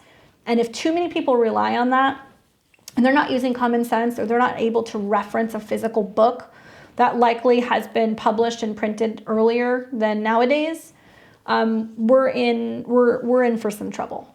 So reference books, I think, are important. And just me personally, herbalism and traditional medicine is what I'm looking for, because I want to know if for whatever reason I don't have access to medication or antibiotics. I want to know how to treat it naturally, right? I want to know what herbs I should be growing. I want to know what I should be using in teas. I want to know how to make balms and salves, and ideally be living in a much more natural, traditional way and not be reliant on pharmaceuticals, because that's a personal preference of mine.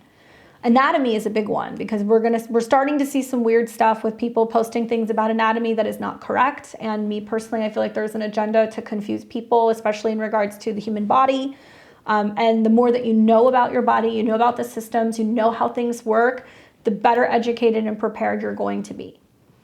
And like I said, older publications of literary classics. And that's, everything from children's books all the way up until the more, recent literary classics. One of my favorites being To Kill a Mockingbird.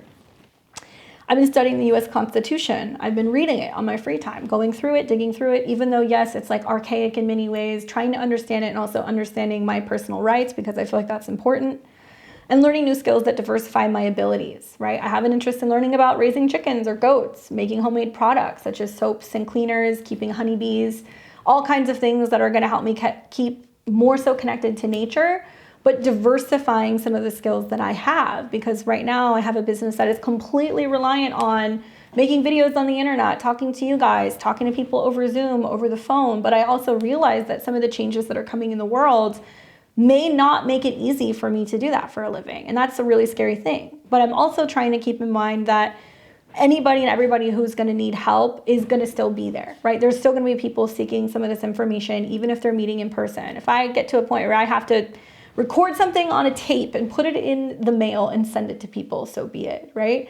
I'm also testing myself, making sure that I'm knowing how to cast and create charts by hand, which is not easy. It's something that I learned how to do a long time ago. And I'm trying to get back into doing that and not just becoming so reliant on pulling up a software and working off of a software. So if and when, for whatever reason, the time comes in the future where I'm not able to rely on that, I know I can cast a chart and I can talk to a client and I can talk to them about cycles, and I make sure that I have a copy of an updated ephemeris if the grid goes down, right? So just as a reminder, those of you guys that it's going to affect the most, this is going to be 28 to 29 degrees of the cardinal signs. So I'm talking to Aries, Cancer, Libra, and Capricorn, Sun, Moon, and Rising. You guys are not out of the woods yet. You will be closer to 2024, but you're still going to be feeling the effects of these Pluto squares or the conjunction if you're a Capricorn, including when the nodes change signs. So be mindful of that. If you have any personal planets around 0 to 4 degrees of the fixed signs, so Taurus, Leo, Scorpio, and Aquarius, you guys are really going to start feeling the Pluto squares. If you have anything from 0 to 4 degrees of Aquarius, okay, you will be experiencing a Pluto conjunction. A conjunction in astrology is the strongest aspect. It is very personal. It is going to represent a huge period of self-transformation, rebirth, regeneration. If you have any planets around 0 to 4 degrees of Aquarius, I really recommend getting a reading. It can be really helpful in giving you the insight that you need to navigate the next couple of years as you go through these Pluto transits. As always, I'm a Western astrologer, so a lot of my predictions are going to be based off of Western astrology.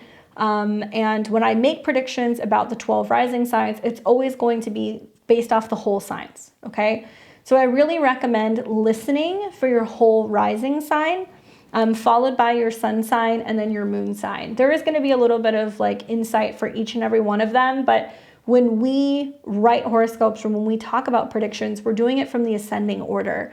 So you really want to listen to your ascendant because it's going to tell you where Pluto is entering into that particular house, changing, transforming, breaking down, and helping you birth something new, okay? And keep in mind, look at Capricorn and at Aquarius, even though it's moving into Aquarius, it's going to go back and say, hey, we got to work something out in Capricorn first. Likely, you guys will be doing that over the summer.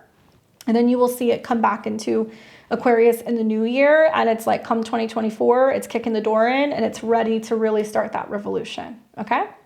So let's go ahead and take this through the 12 signs. I want to talk to you guys briefly about what's going on with Pluto, which house it's entering into, and what to be aware of in terms of this transformative energy over these next few weeks. All right, so this is going to be for Aries and Aries rising. You have got Pluto moving into Aquarius, into your natal 11th house. This is all going to be about your goals, your dreams, your collective groups, your friends. So pay attention to those themes in your life. Pluto rules your traditional 8th house of change, death, regeneration. It may mean that there is a huge shift that happens within your goals. There is a huge shift that happens with one of your friendships. And it is possible that endings of specific goals, relationships, or your relationships with other groups are happening, and that it's leading to some kind of breakthrough in regards to what your future goals may be. Keep in mind that throughout the next few months, you are going to see the North and the South node moving into the 7th and the 1st house. And it'll come back into a square with Pluto in your 10th. So likely what's happening is that there is this change or transformation that's happening within your career as a result of some new profound goals that you're having about your future. And it's definitely going to shake up your relationships and what you're focusing on in terms of being able to create a strong future with other people. Thankfully, you know, Aquarius sextiles your ascendant if you're in Aries rising or if you have early planets in Aries. So there's a lot of empowerment coming in right now. that if you're really sticking to your goals and you're really focusing on gathering together with like-minded individuals, you're going to be able to make magic happen. Okay. The card that I get for you is the Seven of Coins. So this talks about really focusing on what your long-term goals are, being cautious and careful with where you invest your time, where you're investing your money, and what you're focusing on growing, right? Literally or figuratively. Good luck, Aries. We've got Taurus and Taurus rising. You are going to be experiencing Pluto going into Aquarius in your natal 10th house.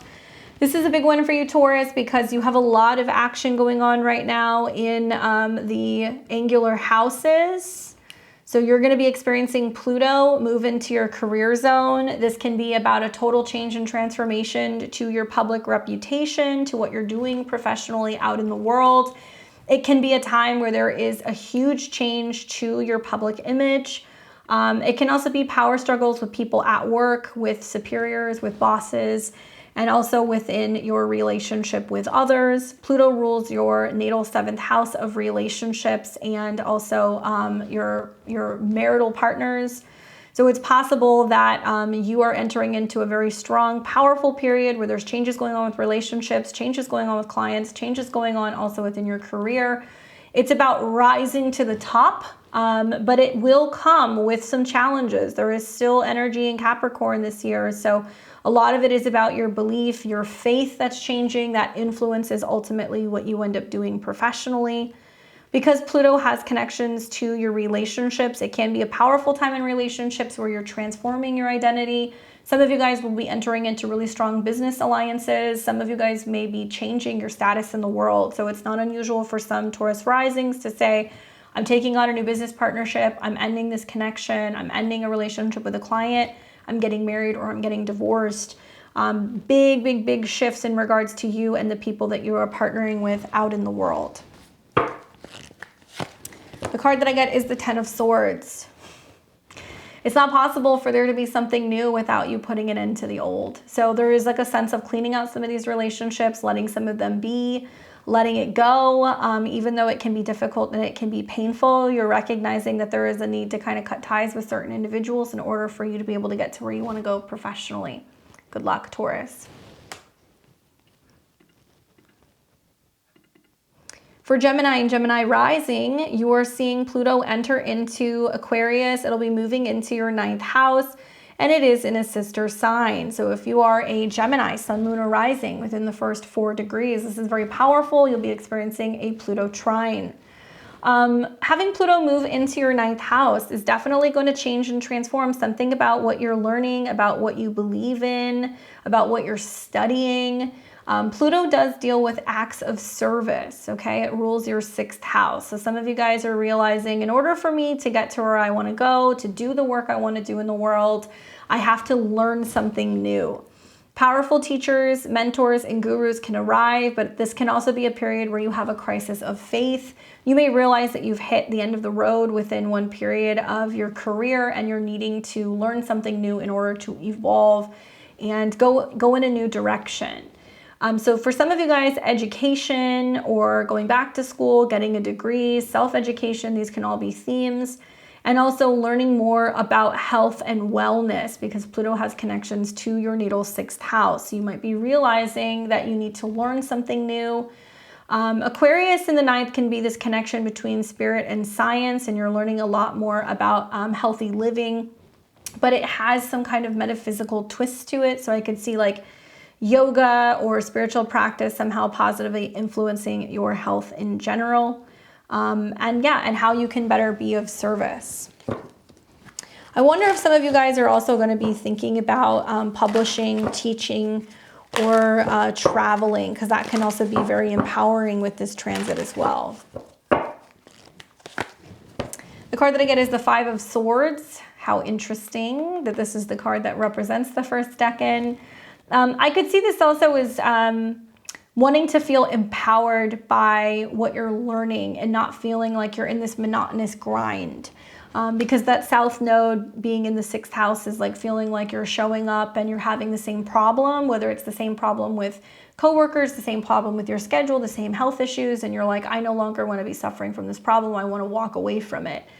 So the empowerment comes from something that you learn or something that you believe in, but it can be difficult for you guys to make some of these changes and kick some of these habits or tendencies.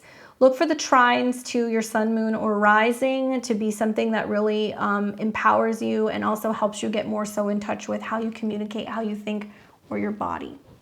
Good luck, Gemini. We've got Cancer and Cancer rising. Pluto is moving into Aquarius in your natal 8th house. Ooh. So the good news is Pluto is comfortable in the 8th house. That's kind of its home zone. So it is okay with going into darker, more taboo subjects. But the 8th house for you can be about really embracing change and letting things go. For many of you, it's going to be about healing from childhood trauma, healing from a broken heart, being able to get more so in touch with your inner artist, really focusing on pleasure and creativity, a total reworking of your joint resources as well. The 8th house is other people's money. So whether this is like alimony, child support, taxes, joint resources with a partner, all of this stuff is getting worked on right now. Aquarius is a sign that in conjuncts or quincunx your sign. So while Cancer is very sensitive and emotional, Aquarius generally is not. So there is a sense of dealing with accepting endings, change, death, and learning to let go. Total cleaning of the emotional heart space. And I also feel like this can be a really powerful time to be embracing therapy, especially if you've encountered some kind of trauma. Or if you're still dealing with a broken heart, this can be a time where you're really embracing taking your power back and working through some of these issues that might be inhibiting you from feeling safe or connected in intimate relationships. The card that I got for you is the Four of Swords. Interesting that the 8th house can bring deaths. Okay, it is possible. So it can be that you go through a breakup or a separation that feels like a death. It can mean that you're going through a difficult time with a child and you need some space from a child or a lover or a romantic partner, and you're feeling like, oh, this is painful, I'm taking a break, or I'm, kind of dealing with taking space. Four of Swords is about resting, letting it be, letting it go. But sometimes this is a card that's literally about laying something to rest, or a funeral card at some point, right? I mean, the 8th house teaches us death and taxes are the only guarantees in life. You will deal with some kind of an ending, okay? So it's all about how you're embracing these endings and how endings make room for new beginnings. So if some things need to be put to rest, this transit is definitely going to encourage you to do that. Good luck, my Cancers. For Leo and Leo rising, you have Pluto going into your opposite sign of Aquarius in your natal 7th house. Wowzers. Especially if you're a Leo rising within like the first 5 or so degrees, this may be a bit of an intense time. So just kind of buckle up a little bit because you're going to be experiencing grand fixed cross in your chart if you have any planets over here. So Pluto going into your 7th house, a total change and transformation of relationships with others, right? But the 7th house isn't just romantic partnerships. It can be clients. It can be your public reputation, your astrologer, your counselor, your therapist, right? Pluto rules your 4th house of home and family, and it's moved into your 7th. So there can be this sense of combating emotional or home or domestic issues within relationships. Some of you guys may have it out and hash out some drama with a relative or a parent.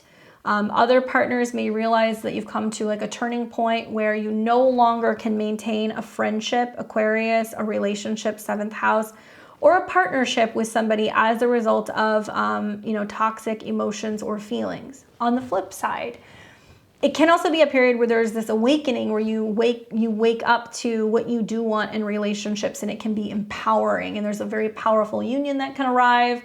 Partners can show up that literally change the direction of your life. It will change your home as well as your career. Be careful for romantic partners and family members that don't resonate very well with each other. If you know that they don't get along, there can be some conflict here. Yes, some of you guys will go through a breakup, a separation, or divorce. It's inevitable with Pluto in the 7th, but I think that really what it's saying is that there can be lots of strength if you're really kind of clearing out the past and finding ways to feel more safe and secure, planning a future with somebody. So it doesn't matter if it's a financial advisor, a therapist, a romantic partner, a business partner. You're looking to really break through some of these issues that you've had from the past and move forward into the future and feel like you have more strength and connection. So watch for some of these changes in relationships, Leo. The card that I got for you is the Page of Swords. I feel like this is like saying that, you know, you've already gotten the message. If the last 2.5 years were not enough to show you that you need to have good people in your life as your support system, pages can bring messages, it can bring conversations, emails, meetings, things like that, where you have conversations about what you can and cannot tolerate or what you are actually needing to change within relationships. So it might be a time where you're feeling like people are going through some really powerful changes and transformations that may have nothing to do with you, but you may need to communicate and tell them, not in my house, not in my time, right? This isn't working for me. And you'll have some time to kind of adjust and get used to this energy. I think Jupiter moving through your 10th house squaring is also saying that you're really focused on where you're going with your career. So you need people who understand that you're really focused with that and who are going to be really like a pillar in your life moving forward to help support some of the things that you're trying to manifest professionally. Good luck. For Virgo and Virgo rising, you have got Pluto moving into Aquarius, and it's moving into your natal 6th house. Sorry, I'm tongue-tied. So it's moving into your natal 6th house, Virgo. This is interesting. So you've had, Saturn here for the last few years. You've seen where it's been heavy work, working through issues with your schedule, your health, or possibly even your coworkers. Now you've got Pluto in the 6th house, totally wanting to change and transform something about bad habits. It can be habits that are kind of negative mental chatter. It can be seeing your way out of some job or office spaces that aren't working for you. It can also just be about finally tackling some bad habits. With Pluto ruling the 3rd, if you're trying to quit smoking, quit overthinking, scale back on your screen time, change something about your health and your daily routine, likely now is the time. This is a little uncomfortable because Pluto in Aquarius does create an inconjunct to Virgo. So it means that while you're trying to focus on health and organization and purification and being of service and perfection, Pluto is saying it's going to come in a very different, unexpected, unconventional way. Many of you guys, I think, will actually benefit from this transit because you've got a planet moving through the 6th house, which naturally has a connection to Virgo.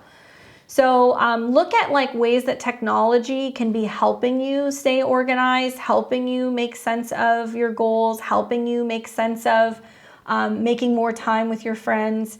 If you've been wanting to make a change with your schedule, or if you've been wanting to make a change with your health, now is the time. Do take health-related things seriously. That's my advice, because there can be some setbacks that can happen with your health that can have a really significant impact on your mental state because it rules your 3rd house.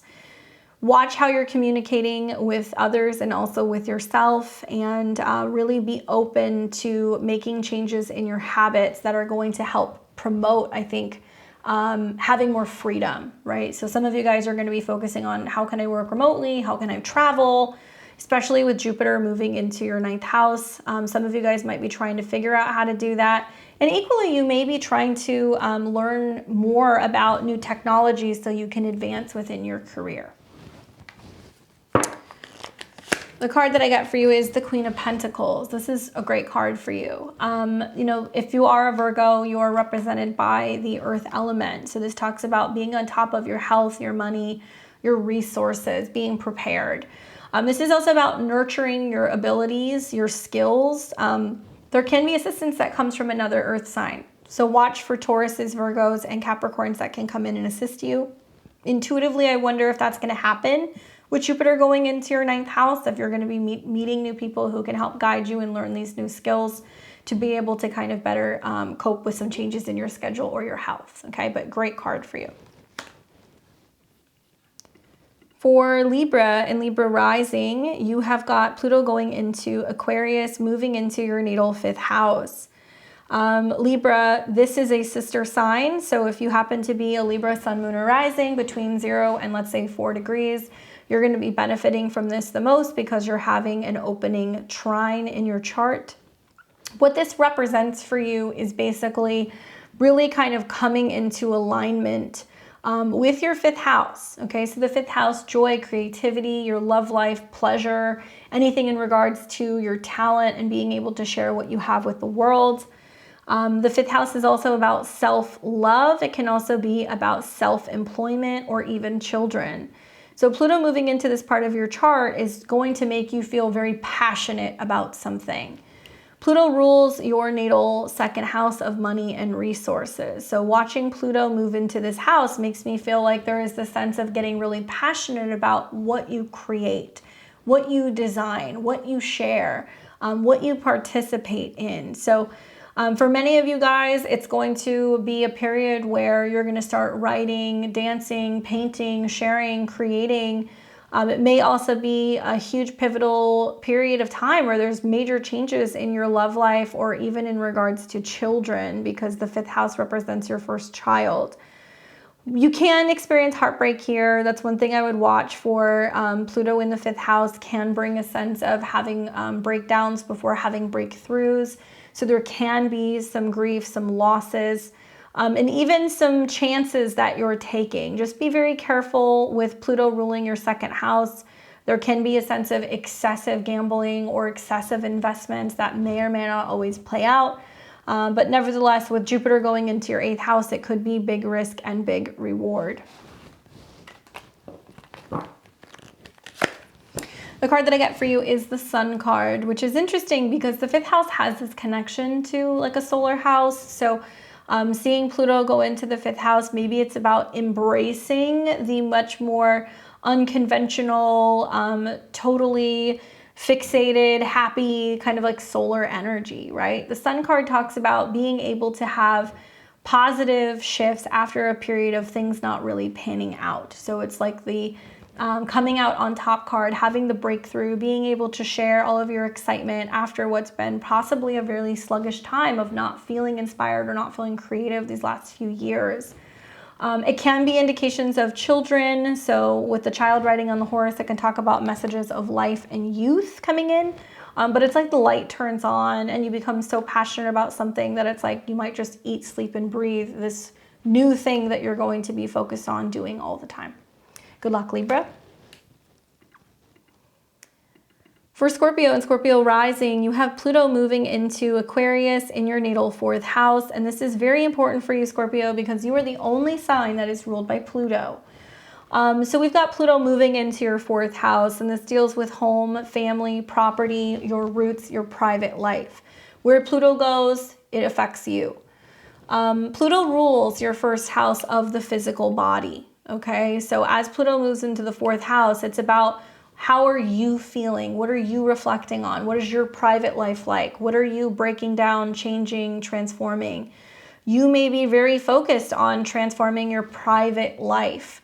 Some of you guys may be, demoing and rebuilding houses. Some of you guys are wanting to completely rebuild things in regards to your private life. It can be about personal crisis that's going on within the home or the family, particularly with one of the parents. Obviously, touch wood, but sometimes the Pluto transit in the 4th house can be about you embarking on learning much more about your family secrets, your roots, your background. It can also be about losing a relative, right? I'm not God. I always tell my clients that, but reflecting on the Pluto transit I had, actually, now that I'm coming to the tail end of it, I've had it there since 2008, and most all of my older relatives have passed. So for you, Scorpio, it's very personal because it rules your chart, but you're also going to see Pluto square the nodes, which is saying there has to be a change and a transformation or an ending of one way of living to make room for another. You are also going to see Jupiter go into your 7th house, and it's going to square Pluto. So through growth and innovations in relationships, you may change your house, move home, sell a house, buy something new. And it can also be on the heels of major personal crisis, upheaval, or endings in the family that is really prompting you to jump wholeheartedly into support and needing support from other people. So while the North is in your 7th, you need counselors, you need therapists, you need support from your partners to help you move through some of these changes that are going to be happening within your private life, your home, and your family. Especially if you're a Scorpio, Sun, Moon, or Rising within the first 4 degrees, you're going to be feeling this the most. Good thing you got the Ace of Cups. And so the positive in this is that you are going to have Jupiter and Uranus in the 7th house. What may seem like a crisis within your private life or your home life may actually prompt a new opportunity for relationship, support, love, and romance. I'm loving Jupiter and Uranus being in your 7th house these next 2 years. You're going to see that you have so much support from other people. If you're in a relationship and your partner, they're going to be there. They're going to support you emotionally, spiritually, financially. If you are not, through some change or crisis that's happening at home, it may prompt a relocation or meeting somebody in another place, bringing you much more love, support, and connection to somebody else. So this is the very beginning of what can be a very significant romantic period. Some of you guys might be getting married, starting families. That's the other way that I look at this. So even though it can be scary, it's going to be very fulfilling. Good luck, Scorpio. We've got Sag and Sag rising. Pluto is moving into Aquarius. It's moving into your natal 3rd house. And it is sextiling your ascendant. So if you're an early degree Sagittarius, Sun, Moon, or Rising, you have that sextile, so it's empowering. Pluto rules your 12th house of what is secret, subconscious. It can deal with what is hidden. It can deal with fears. It can also deal with things in regards to a hidden realm, right? Faraway places, foreign places. You want to watch out for speaking your fears into reality, for jumping to worst case scenario, worst case, conclusions, making assumptions, things like that. Okay, that's the one thing you want to watch for. I do feel like Pluto moving through the 3rd house is really opening up and changing and transforming the mind, how you communicate, how you get around. It may be a time that's prompting you to want to learn more about astrology, learn more about tarot, because it has this connection with Pluto being the lord of your 12th house, where you can work through things that are kind of happening on a subconscious level, become more aware of it, and feel empowered, because that's really what Pluto wants to do. That sextile to your ascendant is also taking in all of the joy, optimism, and wisdom and helping you relay that in a very powerful way. It can be a time where you gain a lot of traction on social media or within a website or within your community, but it can also be a time where there is some very difficult conversations you have with people. Cars can break down. You may realize that you have to move. You have a difficult interaction with a sibling. And I feel like this is about learning not to let fear run the show, right? Not speaking fears into existence. Equally, when you see your chart ruler Jupiter go into Taurus in the spring and it begins to square, this is about making changes and adapting to changes within your career. So new schedules, new tendencies, new habits, new workspaces. And I think this is about upgrading technology with Pluto in Aquarius and making it possible for you to maybe accept different types of payment, for you to kind of get in connection with all different kinds of groups of people online. And there can be lots of power through sharing what's on your mind and sharing words with other people. Also, the 10 of Swords. So this is about dealing with grief, dealing with fear. Being that Pluto is your 12th house lord, as it comes into the 3rd, I think that there can be this sense of communicating and telling people, hey, this happened in the past, this hurt me, it was scary, and being able to work through it. Journaling, it might be really powerful for you guys, a great exercise to get all of your feelings out there and process it and deal with it. So that way you're not letting it linger, right? But obviously 10 of Swords is there's going to be endings of some sort, and it might be something that you don't see coming. And you might have, precognitive hits about this from your dreams because of Pluto's connection to the 3rd. So listen to that, so that way you're more so prepared as some of these changes are coming, okay? Good luck, my Sagittarians. For Capricorn and Capricorn rising, you have Pluto moving through Aquarius in your natal second house of money and resources. Big transformative times when it comes to your money, okay? Pluto rules your 11th house of groups, goals, and associations. As it moves into the second house, there is a huge change in how you're making money, what you're doing with your money. For some of you guys, you may feel like you're kind of at a point where finances have to evolve, they have to change. Your goals in regards to what you own, what you're able to spend, and what you value is changing, is transforming.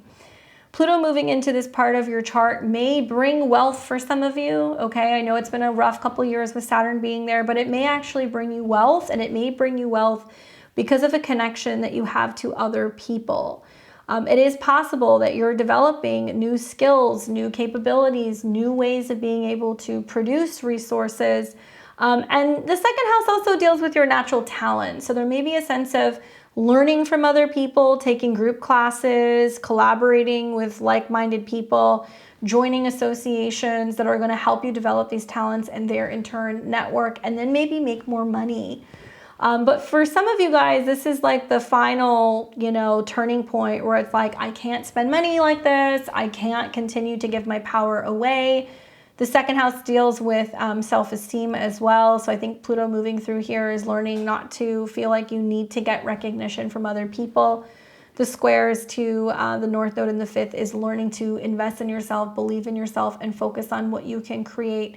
And that may be your own happiness. That may be your own projects. That might be realizing that you can't just keep going and trying to kind of connect with a group of people, that there is actually a need to build things yourself and become self-made. Really watch out for obsessions, overspending, overeating, and really focusing too much on material goods, because that can be some of the traps with Pluto in your second house.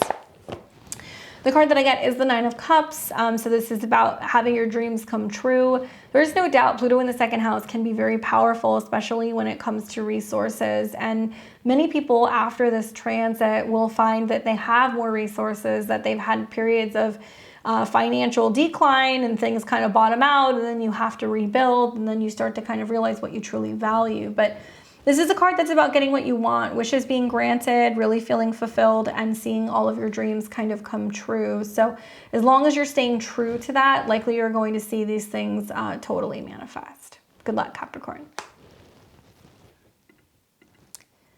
We've got Aquarius and Aquarius rising. Pluto is moving into your sign. So if you're in Aquarius within the first 4 degrees, you're going to be feeling this. Your body is changing. You're changing. You're changing the way that you look at power and control. You're feeling like there is a huge shift happening in your life right now because Pluto is in your sign and it's in a square to the node. So it's very personal for you. You are changing the direction that you're going when it comes to your career and also when it comes to your home and your family. You may feel throughout this square between now and let's say the summer that you're kind of between a rock and a hard place. You may feel like you're not exactly who you used to be and you're not entirely sure who you're becoming yet. Jupiter is going to move into your 4th house where you have the option to focus on home, family, and resources, maybe traveling or relocating. I do think that there's major growing pains energy in this chart. You're going to see this these next few months, especially with some of the eclipses that are going to be coming in. And it may be a time when you're moving away from what you used to do for a living, what your profession used to be, your public image, and you're recreating yourself with Pluto on your ascendant. There can be themes of death and rebirth. There can be issues in regards to letting your power issues or the need to control things go. Because Pluto has connections to your career and it's in your 1st house, there is a sense of being like, okay, well, if I'm not this for a living, who am I? So you're having to kind of rework your identity.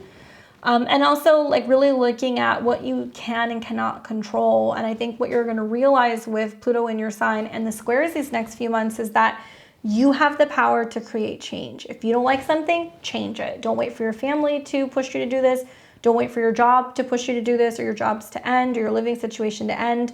These 2 particular areas of your life will put pressure on you to make some of these changes. And Pluto in your sign on your ascendant can bring this feeling of like going to hell and back.